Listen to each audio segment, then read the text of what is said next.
अस्सलाम वालेकुम। मैं Falak fashion designer, hair skin expert, और उम्मीद करती हूँ कि मेरी टिकटॉक फैमिली बिल्कुल ठीक होगी। अल्लाह पाक आप लोगों को अपनी ज़मान में रखे, खुश रखे, मौला की ज़ात आप लोगों को लंबी ज़िंदगी दे, सेहत वाली दे।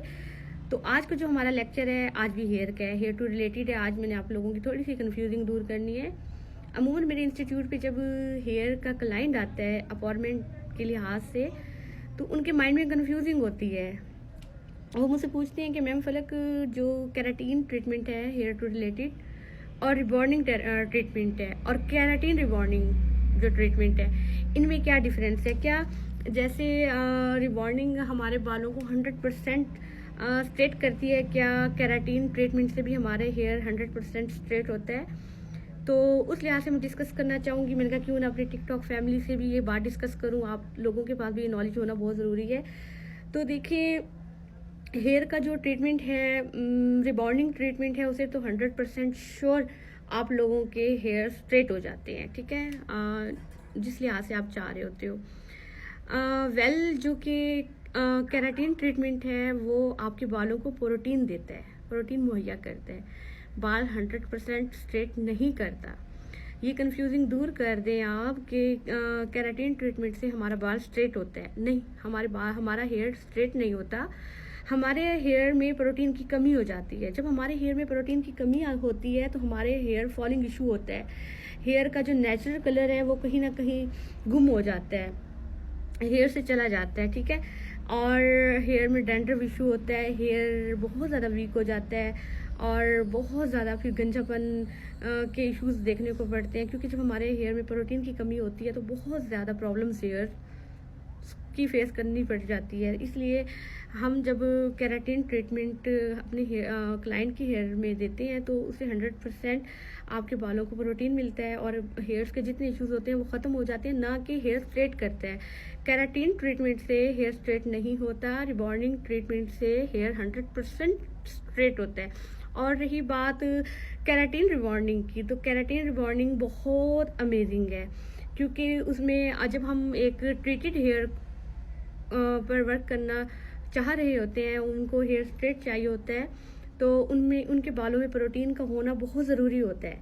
जब हम केराटिन रिबॉर्निंग करते हैं तो हमारे क्लाइंट के हेयर को केराटिन के ज़रिए प्रोटीन भी मुहैया हो जाता है, और उन जो वो चाह रहे होते हैं कि उनका हेयर स्ट्रेट हो जाए, 100% श्योर उनका हेयर स्ट्रेट हो, तो उनका हेयर भी स्ट्रेट हो जाता है और उनका हेयर डैमेज भी नहीं होता। क्योंकि रिबॉर्निंग बहुत ज़्यादा डेंजरस ट्रीटमेंट है, और मेरे ख्याल से ये अनप्रोफेशनल जो कि आजकल सैलून सब बना रहे हैं, स्टूडेंट माशाल्लाह से क्लास लेकर फ़ौरन से मतलब कि अपना सेटअप बना लेते हैं, सैलून बना लेते हैं, लेकिन वो फ़ौरन से रिबॉन्डिंग का वर्क ना लें, क्योंकि बहुत डेंजरस है। इसमें आपका नाम भी ख़राब होगा, आपके वर्क का नाम भी ख़राब होगा, क्योंकि आप के पास एक्सपीरियंस होना बहुत ज़रूरी है। और हेयर का और स्किन का काम तो खसूसी तब पकड़े जब आपके पास 100% एक्सपीरियंस हो।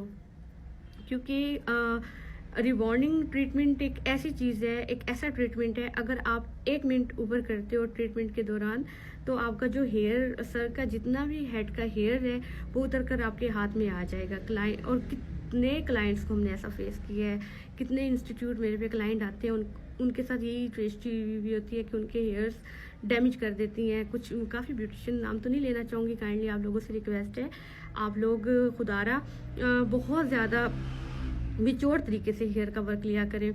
और अगर 1 मिनट हम लेट करेंगे, जैसे हमारे क्लाइंट चाहते हैं कि इतने वो पैसे भरते हैं और तकरीबन 8 से 9 घंटे लगते हैं रिबॉन्डिंग ट्रीटमेंट में, तो वो चाहता है कि मेरा हेयर बिल्कुल स्ट्रेट हो, तो अगर 1 मिनट लेट करोगे तो वो उस लिहाज से आप लोगों को रिज़ल्ट नहीं मिलेगा, उनका पैसा भी वेस्ट, टाइम भी वेस्ट, आपका नाम भी ख़राब। इसलिए इस काम के लिए आप लोगों के पास एक्सपीरियंस होना बहुत ज़रूरी है, फिर आप ये वर्क ले सकते हो और अच्छे से कर सकते हो। तो इसमें कोई हर्ज नहीं, आप लोग एक्सपीरियंस लें और अच्छा सा काम करें। अब जो कन्फ्यूजिंग थी, जो केराटिन रिबॉन्डिंग है, उसका ये फ़ायदा होता है कि बालों को केराटिन के ज़रिए प्रोटीन भी मिल रही होती है, और इतना ज़्यादा डेंजरस जो वर्क होता है रिबॉन्डिंग का, उसमें आप लोगों को ये फ़ायदा हो जाता है कि बाल डैमेज नहीं होता, और अच्छे से आप लोग हेयर स्ट्रेट कर देते हैं रिबॉन्डिंग के ज़रिए।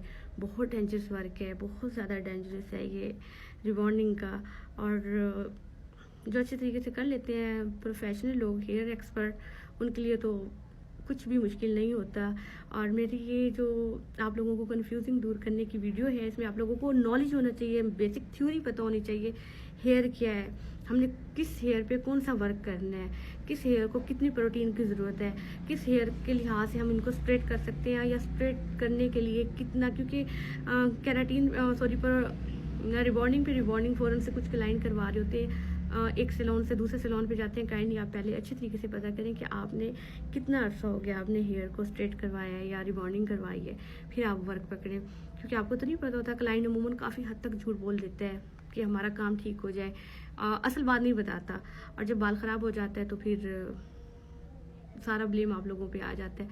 सो ये डिफरेंस है केराटिन रिबॉन्डिंग में हमारे बालों को प्रोटीन भी मिलती है, बाल स्ट्रेट होता है, और केराटिन में बाल स्ट्रेट नहीं होता, हमारे हेयर को जस्ट प्रोटीन मुहैया होता है। ठीक है, थैंक यू सो मच। दुआ में याद रखिएगा, कोशिश करूँगी रोज़ जैसे टाइम मुझे मिले तो मैं कुछ ना कुछ आप लोगों के लिए वीडियो बनाऊँ, आप लोगों की नॉलेज में इजाफा करूँ और आपको हेयर के लिहाज और स्किन के लिहाज से कुछ ना कुछ गाइड करती रहूँ।